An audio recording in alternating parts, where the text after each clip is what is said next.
하나님의 말씀은 마태복음 16장 15절부터 19절입니다.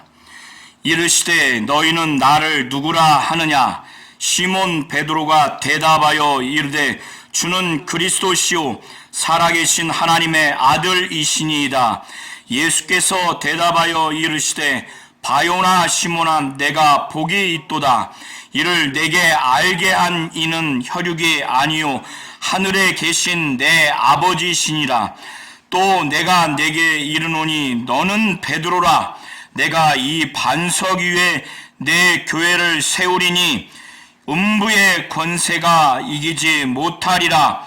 내가 천국 열쇠를 내게 주리니 내가 땅에서 무엇이든지 매면 하늘에서도 매일 것이요 내가 땅에서 무엇이든지 풀면 하늘에서도 풀리리라 하시고 아멘. 하나님은 예수를 통해서 하나님의 교회를 세우시는 분이십니다. 이 하나님의 교회는 예수께서 내가 이 반석 위에 내 교회를 세우리니 음부의 권세가 이기지 못하리라고 이렇게 말씀하신 교회입니다. 하나님의 교회는 곧 예수의 교회입니다. 하나님은 예수를 통해서 예수께서 직접 이 교회를 세우도록 하셨습니다. 그 교회는 이 반석 위에 세우겠다라고 예수께서 말씀을 하셨습니다. 그 교회가 세워지는 그 밑에 그것이 반석이라고 하는 것인데, 이 반석은 베드로인지 베드로의 믿음의 고백인지 또 주님인지 학자들 간에 다소간 의견의 차이가 있지만 중요한 것은 예수께서 그리스도요 살아계신 하나님의 아들이라고 하는 이 믿음이 있는 상태여야 한다는 것입니다. 예수께서 하나님이시고 그는 하나님의 아들이시고 그는 그리스도라고 하는 확실한 예수에 대한 믿음, 이 믿음의 고백이 있어야 되고 이 믿음이 있는 자들이 있어야 교회를 세울 수가 있는 겁니다. 교회는 예수에 대한 확실한 그 정체성에 대한 믿음이 있어야 그것을 토대로 해서 교회가 세워지는 겁니다. 이것을 예수께서는 말씀하시는 겁니다. 그래서 예수가 그리스도요 살아계신 하나님의 아들이라고 하는 이 믿음이 있는 자들, 이 믿음의 고백, 이것이 있어야 그 위에 교회가 세워지는데, 이렇게 예수에 대한 정체성에 대한 믿음, 예수가 그리스도요 살아계신 하나님의 아들이라고 하는 확실한 믿음, 자기 목숨을 바꾸지 않는, 자기 목숨을 내어주면서까지 어떠한 불이익을 감수하더라도 예수에 대한 이 믿음이 있을 때 그 위에 교회를 세우는데, 그 교회는 음부의 권세가 이기지 못하리라고 예수께서 이 교회에 관한 첫 번째 말씀을 하시는 겁니다. 이 교회가 음부의 권세가 이기지 못하리라고 하는 이 교회와 관련된 첫 번째 말씀을 하시는 겁니다. 이것은 교회의 성격이기도 하고 교회의 권세이기도 한 부분입니다. 그리고 또 예수께서 말씀하시기를 내가 천국 열쇠를 내게 주리니, 바로 베드로에게 주리니 하늘나라를 열 수 있고 그것을 맬 수 있는, 닫을 수 있는 맬 수 있고 풀 수 있는 그 열쇠를 베드로에게 준다는 겁니다.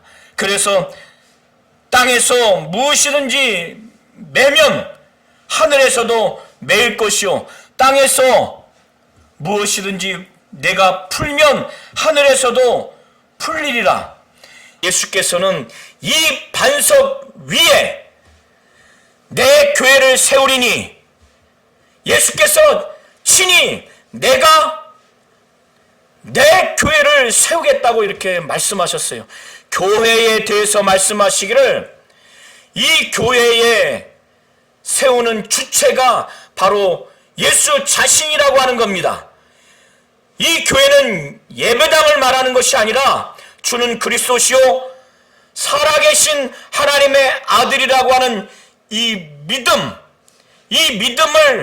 가진 공동체, 이 믿음의 고백을 한 공동체,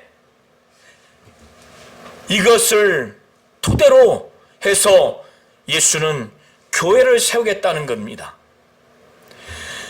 그래서 이 믿음이 변치 않는, 이 믿음의 고백이 변치 않는, 이 믿음과 이 믿음의 고백을 한 자가 변하지 않았을 때, 그것이 베드로든 어떠한 사도든 어떠한 믿음의 공동체든 그 위에 내 교회를 세우겠다고 예수께서 말씀하셨어요. 이 교회를 세우는 주체자가 바로 예수라는 겁니다. 어떠한 사람도 아니라는 거예요.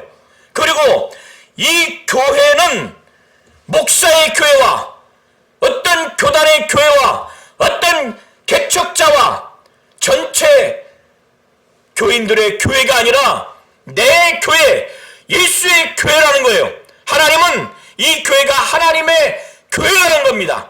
이 교회를 누구도 아닌 예수를 통해서 이 교회를 세우게 하셨어요. 예수는 그 교회를 세우셨습니다. 빌립보 가이사랴 지방의 여러 마을을 다니면서 또 예수께서는 기도를 하신 후에 자신에 대한 정체성에 대해서 제자들을 제외한 그 세상 사람들이 어떻게 인식하고 있는지에 대해서 제자들에게 물었습니다. 이것은 이제 제자들에게 자신이 직접적으로 말로 가르쳐 주시기 위해서 그리스도의 그 정체성, 그 개념, 그리고 그리스도가 어떤 사역을 하는지 유대인들과 또 제자들이 정치적인 메시아 그리스도, 군사적인 그리스도 메시아라고 하는 그 개념과 그 사역의 모습을 이제 교정시켜줘야 할 때가 왔기 때문에 예수께서는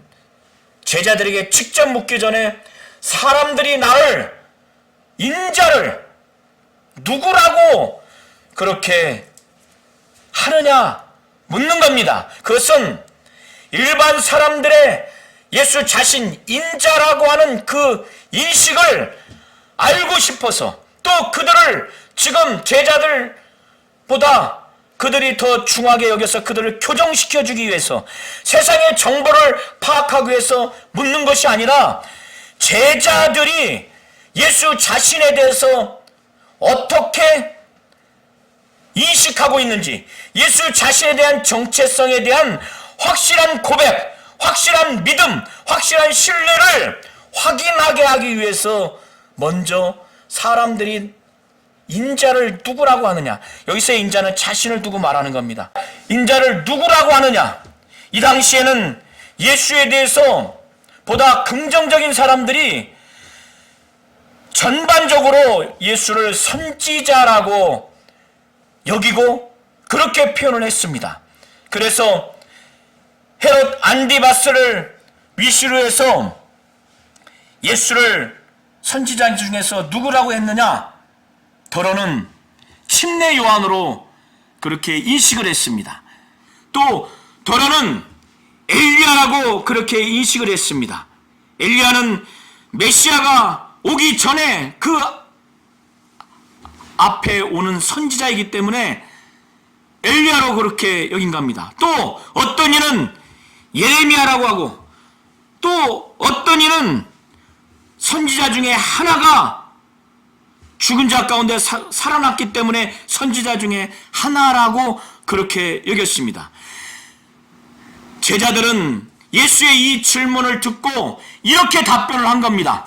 더러는 침례 요한이라고 하고, 더러는 엘리야라고 하고, 어떤 이는 예레미야라고 하고, 어떤 이는 선지자 중에 하나라고 하나이다. 그때 예수께서 원문의 표현대로는 이렇게 세상 사람들이 나에 대해서 이렇게 말하는데, 그러나 너희는 나를 누구라고 하느냐?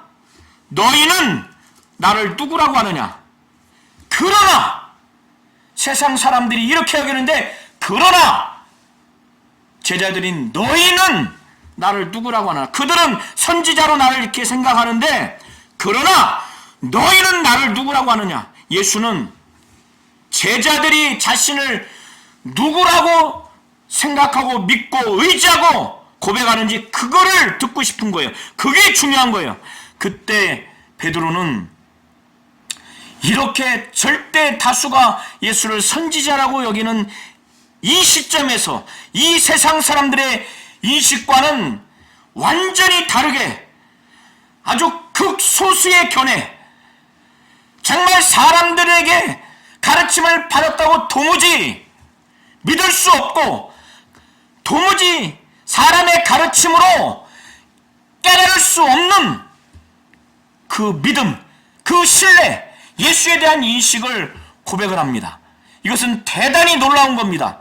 절대 다수가 침례 요한이요, 엘리야요, 예레미야요, 또 선지자 중에 하나라고 긍정적으로 말한 사람들도 선지자 정도로만 생각하지, 그 누구도 메시아요, 그리스도라고 어느 한 사람도 그렇게 확실하게 이 베드로만큼 또 제자들만큼 인식하며 고백하는 자가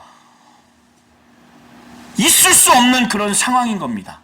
그때 베드로가 고백하기를 주는 그리스도시오, 원문의 표현은 당신은 그리스도시오, 살아계신 하나님의 아들이니이다, 이렇게 고백을 합니다. 이거는 정말 대단한 겁니다. 당신은 그리스도시오, 바로 메시아요, 구약에 예언한 선지자들이 예언한, 하나님이 선지자를 통해서 예언한 그리스도요, 살아계신 하나님의 아들입니다.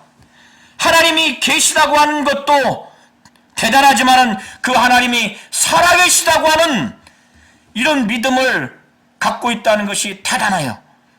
그런데 그 살아계신 하나님의 아들이라고 베드로가, 제자들이 그 어떤 서기관과 바리새인들 랍비를 통해서 이런 지식을 배웠겠습니까? 자기 자신들의 지식과 능력과 경험으로 이 믿음의 고백의 내용을 깨달았겠습니까? 그런데 이 절대 다수의 사람들이 예수를 선지자라고 여겼던 이 작금의 상황, 이 절대 다수의 사람들의 그 가운데 베드로가 담대히 이렇게 믿음을 갖고 고백을 하니까 예수는 굉장히 기쁜 겁니다. 굉장히 만족하고 굉장히 베드로가 사랑스러운 겁니다. 그래서 오늘 베드로를 향해서 바요나 시몬아, 내가 복이 있도다, 복되다고 하는 겁니다. 복 받은 자로 선언하는 거예요. 여기서의 바요나 시몬의 원문의 의미는 요나의 아들이라고 하는 의미입니다. 그런데 요나의 아들이라고 하는 의미는 요한복음 1장 40절 이하에 보면 예수께서 베드로를 향해서 뭐라고 표현을 하냐면 요한의 아들 시몬이라고 이렇게 표현합니다. 요한의 아들 시몬아, 요나의 아들 시몬아, 내가 복이 있도다. 왜 복이 있도다고 이렇게 고백을 합니까? 예수께서 왜 선언을 합니까? 그가 인간적인 출신과 인간적인 성품과 인간적인 능력과 지식이 뛰어나서 예수께서는 그가 복받은 자다, 하나님으로부터 복된 자라고, 복을 받았기 때문에 복된 자라고 말하는 것이 결단코 아닙니다. 방금 전에 바로 하나님 아버지로부터 계시받은, 가르침받은, 깨우침받은 그 내용 때문에, 그 믿음 때문에, 그 믿음을 고백했기 때문에 누구를 향한? 바로 예수를 향한 하나님의 계시, 하나님의 가르침, 하나님의 그 깨우침을, 그것을 받았고, 그 받았을 때 그거를 불신앙과 불순종, 의심을 하지 않았기 때문에 이런 베드로의 이 믿음, 예수를 향한 그 하나님 아버지의 가르침, 그 깨우침, 그 계시받은 바를 그대로 순종하고 복종하고 그걸 100% 받아들여서 지금 예수 앞에 절대 다수의 사람들, 정말 이 고백을 하면 죽을 수도 있는 이 세상의 모든 것들을 두려워하지 않고 담대히 믿음을 갖고 고백한 이 베드로를 향해서 복되도다 하고 한 겁니다. 예수에 대한 주는 그리스도시요, 당신은 그리스도시요, 살아계신 하나님의 아들이라고 하는 이 믿음과 이 신뢰와 이 고백은 하나님이 계시해 주셔야만이, 하나님이 가르쳐 주셔야만이 바로 이런 믿음과 이런 고백을 할 수가 있는 겁니다. 그러기 때문에 베드로가 대단하다고, 복되다고 하는 것이지, 하나님이 예수에 대해서 계시하지도 않았는데, 가르쳐주지도 않았는데, 깨우쳐주지도 않았는데 그가 무슨 수로 계시를 받고 깨우침을 받고 그 믿음을 얻고 그것을 고백할 수 있겠습니까? 절대적인 계시의 주체는 하나님이요, 그 절대적인 복되다고 여김을 받은 베드로의 그 믿음과 믿음의 고백의 내용은 바로 절대적으로 하나님이 주신 내용입니다. 그것에 순종하고 그걸 고백을 했기에 그가 복되다고 하는 것입니다. 이 얘기를 들은 후에 예수께서 너는 이제 시몬이 아니라 요한의 아들, 요나의 아들 시몬이 아니라 바요나 시모나가 아니라 너는 베드로라. 이 베드로는 반석이라는 의미입니다. 너는 베드로라. 내가 이 반석 위에 내 교회를 세우리니 음부의 권세가 이기지 못하리라. 주는 그리스도시요 살아계신 하나님의 아들이라고 하는 이 계시의 내용, 이 가르침의 내용, 예수를 향한 예수의 정체성에 대한 내용을 하나님 아버지가 계시해 줬고 깨우쳐 줬기 때문에 바로 복되다고 하는 것입니다. 이러한 믿음은 베드로뿐만 아니라 사도들뿐만 아니라 우리 모든 성도들도 하나님으로부터 계시받고 가르침받고 깨우침을 받았을 때 바로 얻을 수가 있는 겁니다. 이 하나님으로부터 예수에 대한 정체성, 더 나아가서 그 사역의 내용, 본질, 그의 고난당하시고 죽으시고 부활하시고 다시 재림하실 것이라고 하는 그 그리스도로서의 그 사역의 그 전반적인 것들, 예수의 정체성에 관한 것은 하나님으로부터 계시를 받아야 됩니다. 이것이 진정한 믿음이고, 이렇게 계시받은 자가 바로 복된 자라는 것입니다. 저 우리 모든 성도님들도 자기 능력, 자기 지식, 자기 경험으로 사람을 의존해서 이 세상의 철학과 지식이 아니라 바로 하나님으로부터 예수에 대한 정체성과 그의 그리스도의 사역의 내용과 사역의 여정을 곧 고난당하시고 죽으시고 부활하시고 재림하시는 모든 그리스도의 사역의 여정, 그 전 과정을 계시받아서 이것을 확실히 믿고 고백하는 복된 자가 되시기를 예수의 이름으로 축원합니다. 아멘.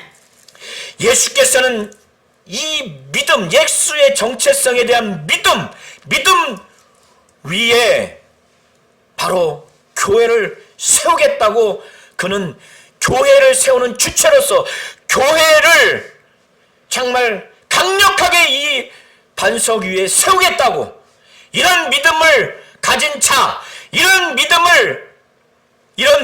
위에, 이런 믿음의 고백 위에 바로 교회를 세우겠다고 하는 것입니다. 이런 믿음 있는 자가 아닌데, 이런 믿음이 없는데, 이런 믿음의 고백이 없는데, 교회는 사람이 작정했다고 해서, 사람이 어떤 것을 합의했다고 해서 세워지는 것이 아니라는 걸 분명히 아셔야 됩니다. 예수의 의지가 있어야 되고, 또 예수가 의지가 있은 다음에 그러한 믿음과 그러한 믿음의 고백과 그러한 믿음이 있는 자, 이 요소가 있어야 바로 교회를 세운다는 겁니다. 그때 그 교회는 내 교회라는 거예요. 예수의 교회라는 겁니다.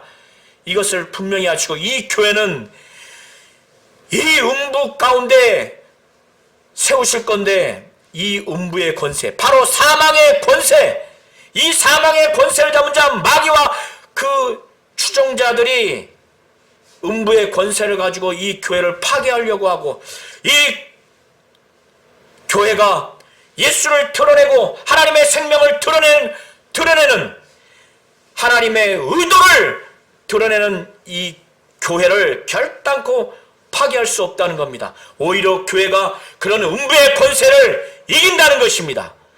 이것을 잘 아시고, 이 교회, 베드로를 필두로 해서 이 교회를 이 땅에서 하나님 뜻대로 운영되었을 때 이 교회가 어떤 역할을 하느냐, 하늘을 여는, 하늘을 닫는 천국 열쇠를 가지고 베드로를 필두로 해서 이 땅에서 하늘을 열고 닫는 그런 권한과 역할을 교회가 하게 되는 것입니다. 이런 다음에 제자들이 비로소 그리스도의 정체성, 예수가 그리스도라고 하는 그 정체성을 알게 된 이후에 이제 그리스도의 그 사역의 본질이 어떤 것이냐, 성격이 어떤 것이냐 이제 가르쳐 주시고자 했습니다. 그들은 너 중에 누가 가장 크냐 이렇게 생각했던 거예요. 주님을 쫓으면서도. 그리고 그 중에 야고보와 요한은 그의 어머니를 통해서 주의 나라에 임할 때 좌편에 우편에 앉고 자는 그 명예로 가득했습니다. 이런 제자들도 유대인들의 정치적이고 군사적인 메시아 그리스도의 그 정체성, 그 사역의 본질과 성격에 상당한 영향을 받고 있기 때문에 제자들은 이런 상태에서 자신이 그리스도라고 알려지게 되면 도무지 하나님의 뜻대로 자신이 그리스도로서의 그 사역의 본질, 그 사역의 성격대로 할 수 없기 때문에 바로 고난당하고 죽으시고 부활하시기까지의 그리스도의 그 사역을 할 수 없기 때문에 예수께서는 이에 제자들에게 아주 경고했습니다. 무엇을 경고했느냐? 자기가 그리스도인 것을 아무에게도 이르지 말라고 이렇게 경고를 한 겁니다. 그것은 바로 이 제가 지금 드린 말씀 때문에, 그 이유 때문에 이렇게 말씀을 하신 것입니다. 이때로부터 이제 예수께서는 제자들에게 그리스도의 그 사역의 본질과 성격을 유대인들과 제자들이 갖고 있는 사역의 그 본질, 그리스도의 사역의 본질과 성격과는 완전히 다른 것을 가르쳐 주시기 위해서, 자신이 고난당하는 현장을 목격하고 또 죽임 당하는 그것을 목격하고 재림 부활을 목격하는 이 과정에서 이 제자들이 충격받고 믿음이 떨어지고 주님을 쫓아가지 못하는 고난받는 그리스도의 사역의 본질과 성격을 주님으로부터 배움받지 못하고 깨우침받지 못하고 나타냄을 받지 못해서 부적절하게 제자로서의 삶을 살지 못할 수 있기 때문에, 또 부활 승천 이후에 성령 받고 난 다음에 어떻게 고난받는 그리스도의 그 사역의 본질과 성격을 깨닫고 사역을 해 나가야 되는 제자들을 염두에 두고 이제 가르쳐 주시는 겁니다. 그래서 이때로부터 예수께서 자기가 예루살렘에 올라가서 장로들과 대제사장들과 서기관들에게 많은 고난을 당하고 죽임을 당하고 사흘 제3일에 살아날 것을 제자들에게 비로소 이제 가르쳐 주시는 겁니다. 이제 나타내 주셨어요. 그러니까 이 베드로와 이 제자들은, 특별히 베드로는 유대인들이 생각하고 있는 정치적이고 군사적인 그 그리스도의 정체성, 그 사역의 본질과 사역의 성격을 갖고 있었던 터라 청천벽력 같은 그 얘기를 지금 들은 겁니다. 그러니까 베드로가 예수를 막 꾸짖듯이, 간하다고 하는 것은, 항변한다고 하는 것은 원어의 의미는 막 꾸짖는 거예요. 예수를 꾸짖어요.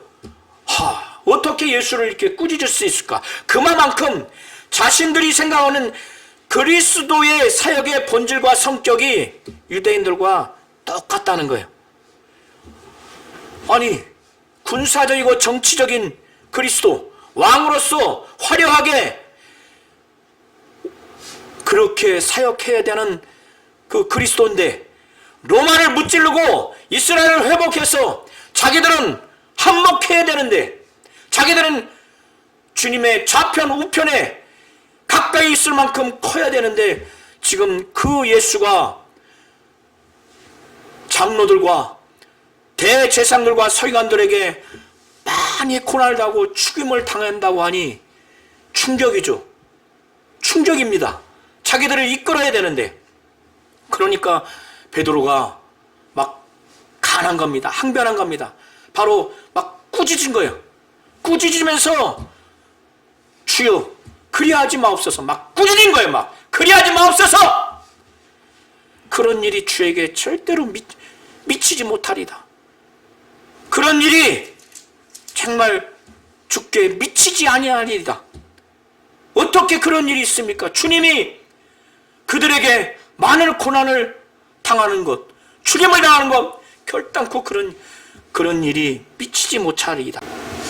하나님 아버지는 하나님의 뜻을 작정했어요. 하나님의 의도를 작정을 했어요. 이 하나님의 뜻대로, 하나님의 의도대로 말씀이 육신이 되어서 사람의 모양으로 이 땅에 오셨어요. 그때 그 예수는 사람의 뜻대로, 사람의 일을 본질적으로 생각하고 이 땅에 성육신하고 온 것이 아닙니다. 그는 메시아 그리스도로 온 것이 아닙니다. 그리스도 메시아로서 사역하는 그 본질과 성격이 사람의 뜻, 사람의 일이 아니라 하나님 아버지의 뜻, 하나님 아버지의 일을 본질적으로 생각하고 이 땅에 오신 것입니다. 그런데 베드로는 지금 사람의 뜻, 사람의 일로서 유대인들, 제자들이 갖고 있는 사람의 시각, 그의 뜻, 그들의 뜻, 그들의 일로서 예수를 바라보는 거예요. 그리스도의 그 고난 사역을 바라보는 거예요. 그래서 예수를 막 꾸짖는 겁니다. 그리하지 말라고, 그리하지 마세요. 죽게 결코 이런 고난과 죽임당하는 일이 미치지 않을 것입니다. 이렇게 꾸짖으면서 말하는 그 세상적인 인간적인 담대함, 하나님 보시기에 불신앙적이고 불순종하는 마귀적인 담대함이 나오는 것은 하나님의 일을 생각지 않냐고, 하나님의 뜻을 생각지 않냐고, 사람의 일, 사람의 생각, 사람의 시각, 세상의 시각을 가지고 예수의 그리스도의 사역의 본질과 성격을 지금 바라보고 들으니까 이렇게까지 나오는 겁니다. 이건 사단적인 거예요. 이거는 마태복음 4장을 통해서 마귀가 광야에서 그토록 40일 동안 주야로 굶주렸을 때 마귀가 하는 행태가 바로 이것이었어요. 어떻게 하든지 하나님의 뜻을 이루지 못하도록 예수를 시험한 겁니다. 하나님의 일을 이루지 못하도록 예수를 시험한 거예요. 그때 예수께서 사단아 물러가라! 이런 꾸짖음의 내용을 강력하게 하셨어요. 예수는 동일하게 그는 하나님의 뜻, 하나님의 일만을 생각하고 지금 그 시각으로 제자들에게 말한 겁니다. 이것이 고난받는 그리스도 사역의 본질이요 성격이라는 것을 말했는데, 베드로는 마태복음 4장에 사단이 예수를 향해서 하나님의 뜻과 하나님의 일을 철저하게 파괴하려고, 그것을 이루지 못하려고 한 것처럼 베드로를 완전히 지배해서 베드로를 통해서 하나님의 뜻, 하나님의 일을 이루는 고난받는 그리스도 사역의 본질과 성격을 파괴하려고 지금 베드로를 수하처럼 부린 겁니다. 베드로는 거기에 미혹돼서 그렇게 불신앙적인 말을 한 겁니다. 사단적인 말을 한 겁니다. 그때 예수께서는 돌이키시며 베드로를 향해서 이 사탄아! 내 뒤로 물러가라! 너는 나를 넘어지게 하는 자로다.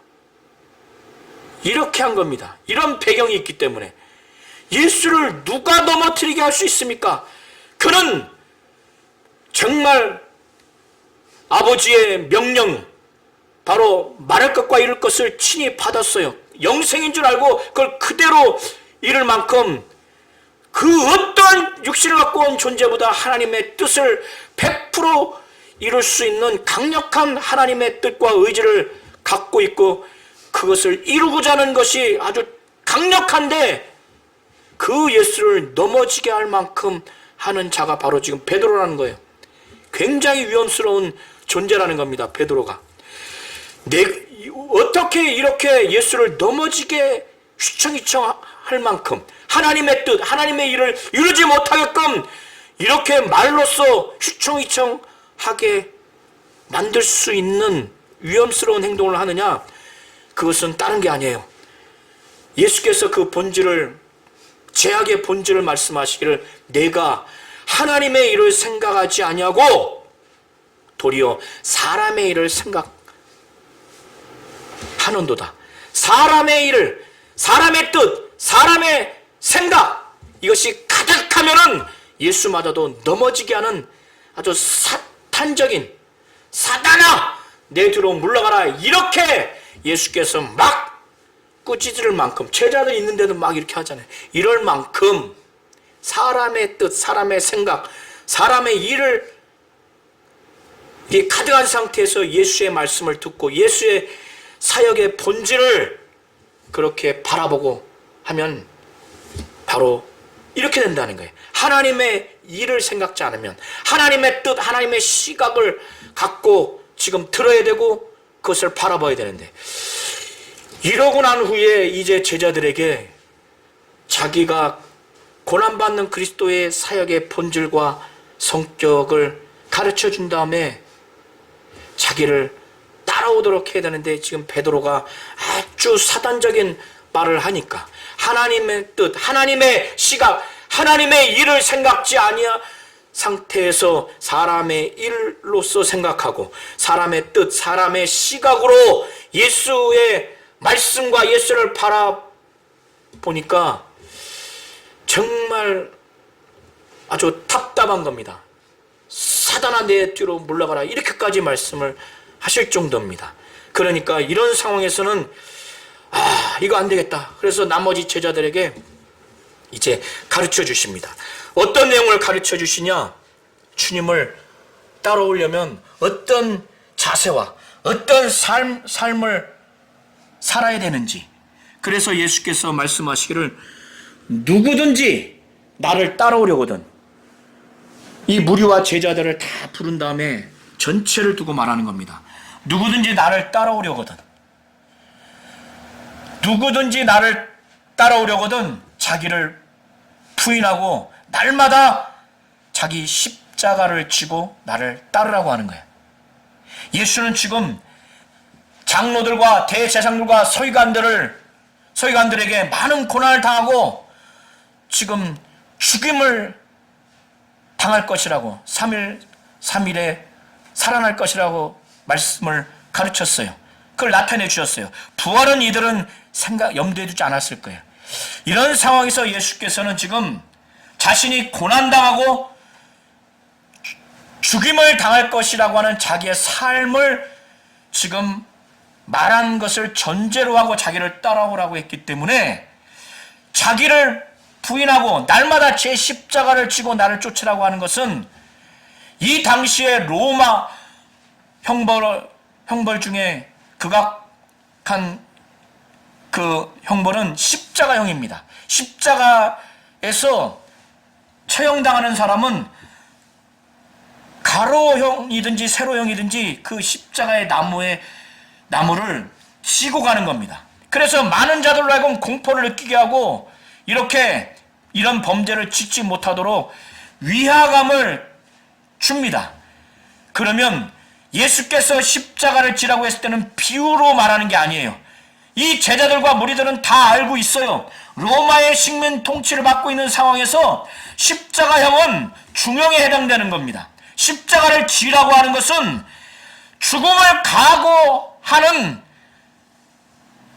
그 삶의 결단을 하라고 하는 거예요. 죽음을 각오하고 나를 따라오려면 죽을 수도 있으니 아니 죽게 되니 날마다 자기 십자가를 지라고 하는 거예요. 날마다 실제 십자가의 처형을 당하는 것을 각오하고 또 그것이 확정적으로 당하니 십자가를 지라고 하는 것이고 그렇게 죽지 않는다 할지라도 날마다 그런 죽음을 각오하고 자기 십자가를 지라는 거예요. 그리고 먼저 자기를 이렇게 하려면 자기를 부인하라는 거예요. 자기를 부인하라고 하는 것은 베드로가 예수를 부인했죠. 자기 목숨의 그 생명을 앗아갈 것 같은 목숨의 위험, 신변의 위험 이것이 느껴지니까 예수와의 관계를 단절하는 겁니다. 예수와의 관계를 부인하는 겁니다. 모른다. 난 그와 관련이 없다. 이것이 바로 부인이에요. 자기를 부인하려고 하는 것은 자기를 제3자화해서 나는 나를 모른다. 나는 나와 관계없다. 이렇게 관계를 부인하라는 거예요. 그 관계를 부인하지 않냐고 인정하게 되면 내 명예, 내 신변의 위협, 더 본질적으로 예수께서 말씀하시는 것은 내 육체의 생명의 위협이 가해질 때 부인하지 않고 인정하게 되면 나를 살리기 위해서 예수와의 그 관계를 부인하게 되기 때문에 자기 자신을 부인하는 거, 부인하게 된 다음에 날마다 십자가를 지라는 거예요. 난 죽은 사람이다. 십자가에서 죽을 수도 있다. 죽게 된다. 라는 것을 각오하고 지고 주님을 쫓으라는 거예요.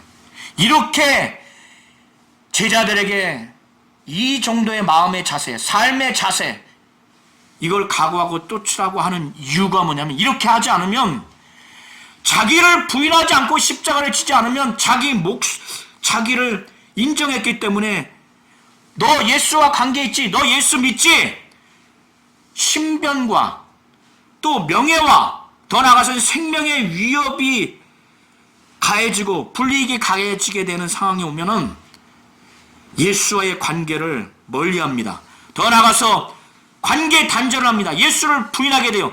자기 목숨을 구원하고자, 자기 목숨을 살리고자 그렇게 되면 구원을 받지 못합니다. 그래서 구원을 받지 못해요. 그러나 자기를 부인하고 또 날마다 제 십자가를 지고 주님을 따르는 자는 어떠한 명예와 육체의 신변의 위협과 생명의 위협이 왔을 때 지금은 예수께서 말씀하시는 건 생명의 위협을 받았을 때 예수의 관계를 절대로 멀리하거나 그것을 단절하지 않습니다. 부인하지 않습니다. 그렇게 되면 어떻게 되냐면 자기 목숨을 잃지만은 구원을 얻어요. 영생을 얻습니다. 영혼의 생명을 얻습니다. 이것 때문에 바로 주님을 자기를 부인하고 십자가를 날마다 쥐고 주님을 쫓으라고 하는 거예요. 헬라어 원어는 24절과 25절의 내용의 이유를 25절에 기록하고 있습니다. 바로 가르. 26절, 27절에도 자기를 부인하고 날마다 십자가를 지고 주님을 쫓으라고 하는 두 번째 이유가 그렇게 해서 예수와의 관계를 단절해서 부인해서 자기 목숨을 건졌어요. 더 나아가서 심지어 온천을 얻었다 한들 사람이 만일 온천을 얻고도 제 목숨을 잃으면 무엇이 유익하여? 자기 목숨을 건지고 온천을 얻었는데 자기는 지옥 가서 영원히 구원받지 못하고 형벌받으면 결국 무엇이 유익하냐 이거. 이 땅에서는 자기가 살았고 온천을 얻었다 한들 온천을 얻었다 한들 짧은 이 인생을 마감하면은 영원히 사망에 이르게 되고 지옥 형벌에 이르게 되는데 결국 무엇이 유익하냐 이게. 그런 상태에서 영혼을 살리기 위해서 영혼의 생명을 얻고자 무엇을 주고 그것을 바꿀 수 있겠느냐. 어떤 것도 바꿀 수 없고 정말 유익한 것이 단 하나도 없기 때문에 자기를 부인하고 날마다 십자가를 지고 주님을 쫓으라고 하는 거예요. 이런 얘기를 들어보면 제자들이 얼마나 이 땅에서 고난당하고 죽임당할 수밖에 없는 자신의 삶이 정말 비관하지 않겠습니까? 그리고 정말 이 땅의 삶이 길다고 생각하는데 그러나 예수께서는 세 번째 이유를 말씀하시기를 인자가 바로 예수가 아버지의 영광과 천사의 영광 가운데 함께 올 것인데 재림할 것인데 그때 나와 복음을 위해서 부끄러워하면은 아버지 앞과 천사 앞에서 그렇게 한 자도 부끄럽게 여긴다는 거예요. 정말 나와 복음을 위해서 부끄럽게 여겼지.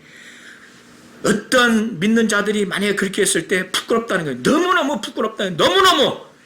그래서 그때 행한 대로 갚을 것이니 자기를 부인하고 날마다 십자가를 지고 나를 쫓으면 그때 정말 영광스러운 해 영광과 같이 정말 부활하게 될 것이고 그때 엄청난 그 눈물을 닦임을 받고 영광스러운 그 큰 상을 받을 것이라고 하는 이 세 번째 이유를 두고 이렇게 세 가지의 이유를 두고 날마다 자기를 정말 자기 십자가를 지고 자기를 부인하고 주님을 쫓으라고 이렇게 말씀을 하시는 겁니다.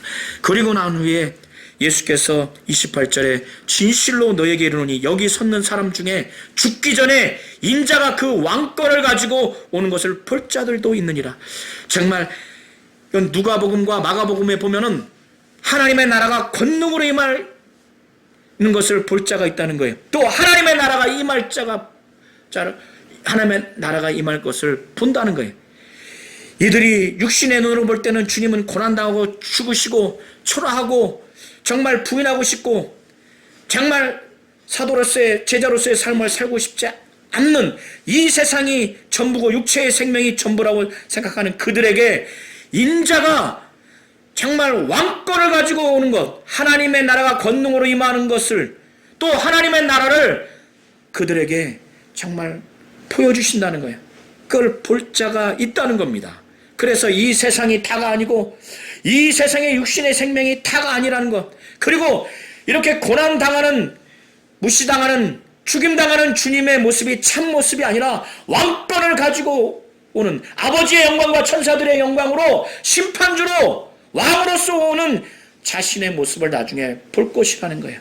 그리고 이 세상이 아니라 하나님의 나라를 진정한 영원한 그 나라, 하나님의 나라, 그 나라가 권능으로 임하는 것을 보게 될 것이라고 제자들에게 자기를 부인하고 날마다 십자가를 지고 주님을 쫓아가는 이들에게 영적인 그 실상, 하나님의 나라와 이들이 받을 상과 그리고 이들이 주님을 정말 부인하지 않냐고 자기를 부인하고 날마다 십자가를 쳐서 큰 상을 영광 중에 그걸 받기를 바라는 마음으로 이렇게 말씀을 하시는 겁니다.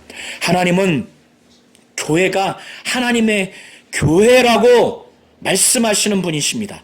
이 교회는 바로 예수의 교회입니다. 하나님은 예수를 통해서 바로 예수의 교회를 바로 세우시되 반석 위에 이 예수가 교회를 세운다는 겁니다. 이 반석은 바로 주는 그리스도시요 살아계신 하나님의 아들이라고 하는 어떠한 상황, 어떠한 위협적인 그런 환경, 사람들 가운데 확실히 변함없이 고백하는 그 믿음과 그 믿음의 고백과 그 믿음의 고백을 가진 자, 이러한 종합적인 반석 위에 예수가 바로 세우겠다고 하고, 그 교회는 내 교회라는 거예요. 그 교회는 음부 가운데 세워지는데 음부의 권세, 죽음의 권세, 이 마귀가 그 권세를 갖고 어떻게 행패를 부려도 이길 수 없는 바로 그 교회라는 거예요. 이 교회는 바로 천국문을 열고 닫는 그 권한을 베드로를 시초로 해서 행사하는 그 역할을 하게 되는 교회인 것입니다.